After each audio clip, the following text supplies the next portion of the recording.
الحمد لله كفى وسلام على عباده الذين اصطفى أما بعد فقد قال النبي صلى الله عليه وسلم من تزوج لله فقيرا آخرة أو كما قال النبي صلى الله عليه وسلم. معزز اساتذہ اکرام اور حاضرین جلسہ، اس وقت ہمارا موضوع ہمارے معاشرے کا وہ ناسور ہے جس نے زندگی کی بنیادوں کو ہلا کر رکھ دیا، سینکڑوں ہزاروں گھروں کو تباہ و برباد کر دیا اور کتنے ہی جذبات کو مسل کر رکھ دیے ہیں. یہ وہ بیماری ہے جسے آپ جہیز کے نام سے یاد کرتے ہیں.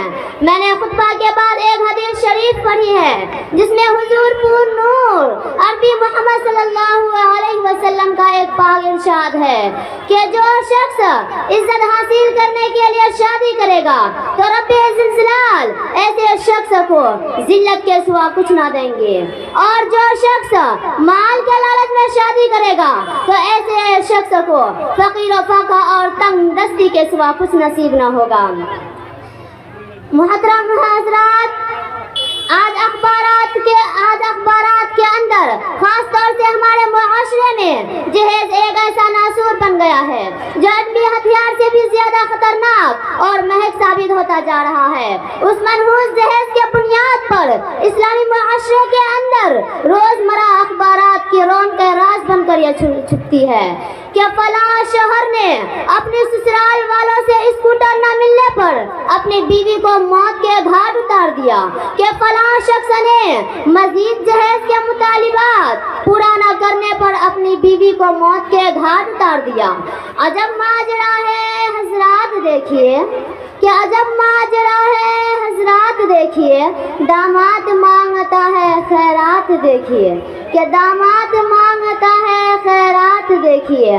پیارے دوستو، اخبارات کی یہ رونق ابھی غیر کموہی کے بارے میں نظر آتی تھی، مگر افسوس سے افسوس رفتہ رفتہ اسلامی معاشرے کے اندر بھی یہ دباؤ پھیل چکی ہے.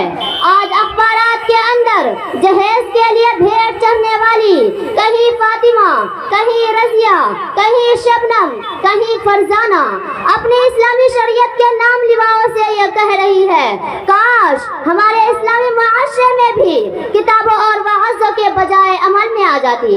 پیارے دوستوں اور اسلام کے نوجوانوں، عورت رب ذوالجلال کی جانب سے عطا کردہ وہ حسین تحفہ ہے جس نے انسان کی زندگی کو رعنائی بخشی. اسی عورت کے دم سے نظاروں میں خوبصورتی پیدا ہوئی، اسی معصوم کلی نے حضرت آدم علیہ السلام کی زندگی سے خوف و وحشت دور کیا. مگر ان تمام باتوں کے باوجود ظلم و ستم تاریخ شاہد ہے. اس دانے پانی میں جتنے بھی مظالم برباد ہوئے ہیں ان میں زیادہ تر صنف نازک ہی پڑ گئے ہیں. ان دردناک واقعات سے بھری پڑی ہے کہ کبھی حضرت مریم علیہ السلام کو دنیا والوں نے محتم کر کے جنگلوں میں چھان مارنے پر مجبور کیا، تو کبھی نمرود نے اپنی بیٹی کو ایمان لانے کی پاداش میں آگ میں ڈالا، تو کبھی عرب کے جاہل معاشرے نے لڑکیوں کی پیدائش کو اس قدر منحوس تصور کیا کہ ان کو پیدا ہوتے ہی زندہ درگور دیا جاتا تھا. محترم حضرات، آج بھی ان دو شہزادوں پر ظلم و ستم کے پہاڑ توڑے جا رہے ہیں. آج بھی ان عورتوں کے ارمانوں کا خون کیا جا رہا ہے.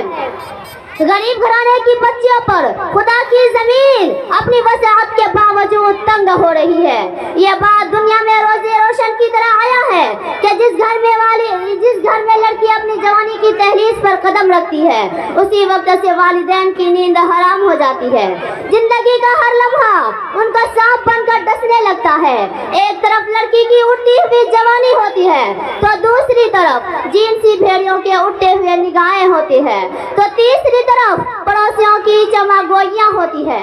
جب والدین اس گلاب کے پھول کو سجانے کے لیے کسی لڑکے کا تلاش کرتے ہیں تو وہی جہیز کے مطالبات ان کے ارادوں کو وہی مسمار کر دیتے ہیں.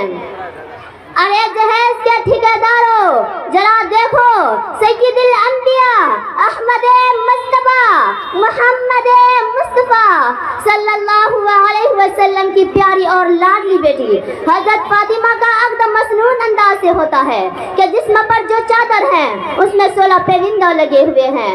بنت رسول ہونے کے باوجود خدا پیادہ پاشیر خدا ہے